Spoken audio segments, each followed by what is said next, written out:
이번 시간에는 부가치세를 면세하는 재화나 용역 중에 교육, 문화, 종교와 관련하여 어떤 게 면세가 되는지 한번 같이 공부해 보도록 하겠습니다. 먼저 교육 용역이에요. 교육 용역. 교육은 국가의 일륜지 대계죠. 중요합니다. 교육 당연히 면세 적용을 해야 됩니다. 면세, 교육 용역. 근데 여기서 교육 용역은 중요한 거는 이거예요. 주무관청의 허가나 인가를 받거나 주무관청에 등록 신고된 교육시설에서 공급해야 면세입니다. 그러니까 허가나 인가를 받지 않고 신고 등록되지 않은 그냥 일반인들이 아무나 차려가지고 누구 수강생들을 데려다가 뭔가를 가르치는 그런 교육 용역을 제공한다 했더라도 그거는 면세가 아니라는 얘기죠. 결국은 이 말은 국가나 지방자치단체, 국가에서 관리 감독 하에 있는 교육시설에서 공급하면 그때 면세를 적용해 준다는 취지예요. 그렇게 이해를 하시면 될 것 같고요. 그래서 주무관청에 허가나 인가를 받거나 주무관청에 등록 신고된 학교, 학원 등에서 학생, 수강생 등에게 지식, 기술을 가르치는 이 교육 영역은 면세다. 그래서 교육시설을 보면 학교, 학원, 강습소, 훈련원, 교습소, 그리고 그 밖에 비영리 단체도 포함을 하고요. 청소년 수련시설, 산학협력단, 사회적 기업, 작년 7월부터는 사회적 협동조합도 포함이 됩니다. 그리고 과학관, 박물관, 미술관 등지에서 수강생에게 지식, 기술을 가르치는 용역은 면세다. 전제 조건은 주무관청에 허가나 인가를 받거나 주무관청에 등록 신고 때 있어야 한다라는 겁니다. 하지만 이 무도학원은 그 체육시설의 설치 및 이용에 관한 법률에 따라 신고를 하게 돼 있어요. 하지만 이 무도학원은 제외다. 그리고 자동차 운전학원도 도로교통법에 따라 신고를 하게 돼 있습니다. 신고하고 운영을 해야 돼요. 하지만 무도학원, 자동차 운전학원은 신고를 했다 하더라도 이거는 제외다라고 부가치세법에서 명문으로 규정을 했어요. 무도학원, 자동차학원은 제외다. 무도학원, 이거 콜라텍 같은 거 이런 거 말해요. 무도학원, 자동차학원은 과세입니다. 그리고 교육 용역을 보면 이제 먼저 과세되는 경우가 있을 수 있겠죠. 결국 이거는 다 신고 업종이 아니라는 거예요. 신고 대상이 아니에요. 주무관청에 신고하는 대상이 아니라 자유롭게 아무나 설치할 수 있는 그런 교육시설입니다. 에어로빅장, 요가 강습 용역, 그리고 택견, 자유체육도장이에요. 이 체육도장 중에 보면 태권도, 유도, 검도, 우슈, 레슬링, 권투 이 합기도는 이게 개정이 됐어요. 원래 2019년도 12월 25일 이전에는 자유롭게 설치를 할 수 있는데 그 이후에 체육시설의 설치 및 이용에 관한 법률이 개정이 돼서 합기도도 그 합기도 도장 차리면 신고를 하게 돼 있습니다. 주무관청에. 그래서 신고 체육 도장은 면세지만 자유롭게 만들 수 있는 이 택견 도장은 과세다. 그리고 교재, 학원 같은 데 가면 교재, 실습자재, 교육용구 이런 거를 그냥 무상으로 주진 않죠. 돈 받고 주는 경우가 많습니다. 근데 이제 교육 용역에 이게 학원비나 이런 게 포함해서 받든지 아니면 별도로 교재나 실습사재 비용을 별도로 받든지 그거는 모두 교육 용역이 주된 용역인 교육 용역이 면세이기 때문에 같이 부수적으로 제공하는 것으로 봐서 같이 면세를 적용해 줍니다. 그리고 평생교육시설로 신고한 기관에서 인터넷을 통해서 교육 용역을 제공하는 경우에도 그때도 면세를 적용을 해줘요. 다음으로 이제 교육문화 종교와 관련해서 도서를 한번 볼게요. 도서는 도서 대여를 포함하고요. 도서 신문, 인터넷 신문 포함한 도서, 신문, 잡지, 관보, 통신, 방송 요거는 면세인데 다만 광고는 과세입니다. 근데 이제 부수제와 부수용역 개념을 좀 공부하신 분은 좀 이해가 안 되실 수도 있죠. 신문에 보면 광고 있죠. 잡지에도 광고가 있어요. 그죠? 근데 신문하고 잡지는 면세면 광고는 부수적으로 공급하는 것으로 오해할 수도 있죠. 하지만 이 광고는 과세라고 법에서 못 박아놨어요. 법에서 광고는 제외. 그러니까 광고는 과세다. 그렇게 이해를 하시면 될 것 같아요. 그리고 도서 및 도서에 부수되어 도서 내용을 담은 음반, 테이프를 첨부하여 통상 하나의 공급 단위로 공급하는 것은 면세다. 그러니까 도서가 주된 재화인 거죠. 도서가 주된 재화예요. 주된 재화인 도서를 공급하면서 거기에 음반이나 테이프를 이렇게 첨부해서 공급한다면 같이 면세를 해준다는 거고요. 전자출판물 그리고 문화체육관광부 장관이 전자출판물 부가치세 면세 대상 기준을 고시를 합니다. 그 고시하는 전자출판물도 면세다. 이 전자출판물에서 게임 뭐 이런 거는 해당이 안 됩니다. 게임이나 뭐 그런 거 있죠. 게임, 음반, 게임, 비디오 이런 거는 해당이 안 돼요. 전자출판물 중에. 그리고 그 도서 중에서 과세되는 걸 보면 도서 이외에 도서와 별도로 편집, 제본, 인쇄하는 용역만을 공급한다면 그때는 과세고요. 고서는 면세예요. 고서 자체는 면세지만 골동품인 고서는 과세입니다.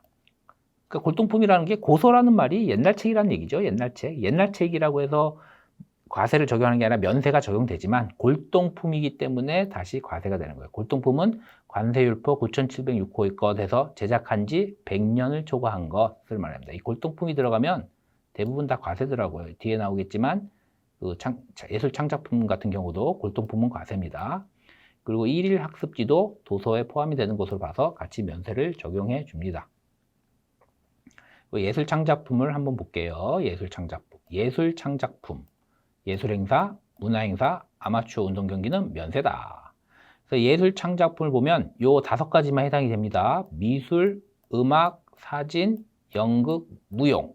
요 5가지만 해당이 돼요. 5가지. 요 연극하고 무용은 원래 그 미술, 음악, 사진만 있다가 연극, 무용은 몇 년 전에 다시 이제 추가가 된 거고요. 그래서 이걸 왜 추가를 했는지 한번 제가 곰곰이 생각을 해봤는데 이 연극, 무용이 들어옴으로 인해서 우리 창작 뮤지컬 같은 경우 있죠.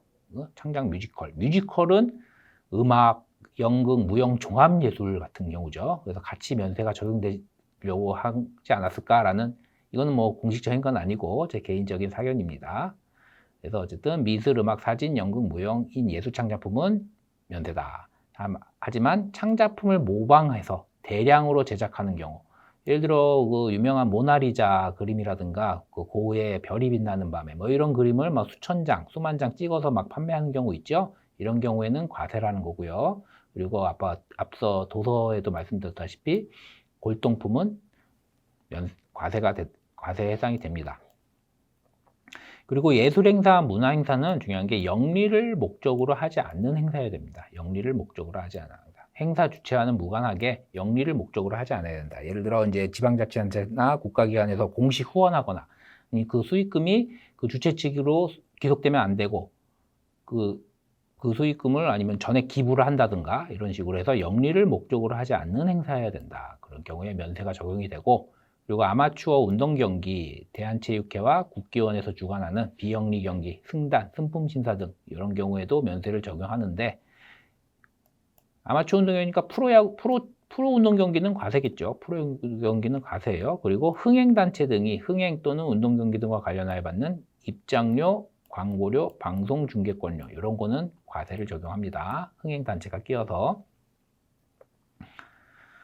그리고 이제 도서관 등의 입장 영역을 볼게요. 도서관, 과학관, 미술관, 박물관, 동물원, 식물원의 입장 영역은 면세다. 그리고 민속문화 자원을 소개하는 장소, 민속촌이 해당되지 않을까 싶은데 이것도 면세고 고분, 사찰, 그리고 전쟁기념관도 포함이다. 용산에 가면 전쟁기념관이 있죠. 이런 입장 영역은 다 면세다.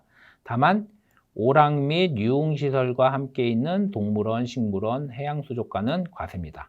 대표적으로 여러분들 많이 알고 있는 용인에 가면 에버랜드 같은 경우 있죠. 거기에는 동물원도 있고 식물원도 있고 그리고 오락 및 유흥시설 놀이기구 타는 데도 있고 그런 경우에는 과세라는 거예요. 오락 및 유흥시설과 함께 있는 경우 이때는 과세를 적용을 합니다. 이번에는 공익단체가 공급하는 제한화 영역이에요. 종교, 자선, 학술, 구호, 기타 공익목적 단체가 공급하는 제한화 영역은 면세다.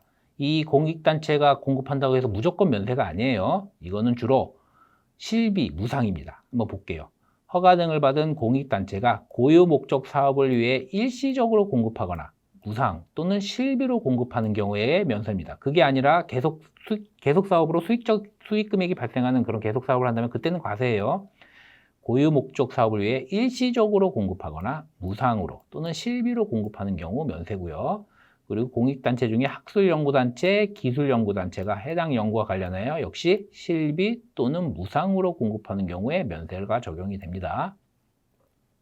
그리고 지정문화재 소유, 지방문화재도 돼요. 지정문화재, 지방문화재를 소유한 종교단체의 경내지, 경내진의 건물이나 공작물의 임대 영역. 그러니까 불국사 같은 경우, 불국사는 문화재죠. 불국사 안에 가면 기념품 매장, 판매장, 아니면 매점 같은 거 있어요. 그런 거를 불국사에서 직접 운영하는 게 아니라 임대를 내준 경우가 많겠죠. 임대를 해서 한다면 그 임대 용역에 대해서는 역시 면세를 적용해 준다라는 겁니다.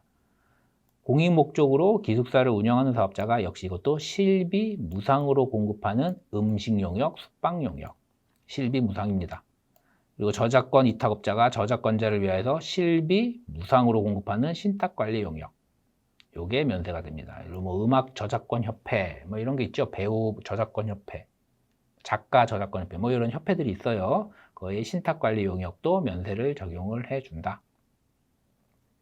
그래서 공익단체 그리고 비영리 교육재단 코리아 외국인 학교재단인가 이렇게 돼 있는 것 같던데, 비영리 교육재단이 외국인 학교 운영자에게 제공하는 학교 시설의 이용 그리고 교육 환경 개선과 관련된 용역, 이것도 면세로 부가시세법에서 별도로 규정을 하고 있습니다. 그래서 이 공익단체가 공급하는 제한화 용역을 한번 사례를 보면, 마을문고본부에서 실비로 고유 목적을 위해서 실비로 공급받는 책장은 면세가 적용되지만, 이 마을문고본부에서 부동산을 갖고 있는데 그 부동산 임대소득이 계속적으로 발생을 한다. 그건 가세라는 거예요. 그죠? 그리고 자체기금 조성을 위하여 생활필수품, 고철 등을 공급하는 사업을 계속적으로 한다면 그것도 당연히 과세가 됩니다. 네, 지금까지 교육, 문화, 종교와 관련하여 같이 공부해 봤습니다.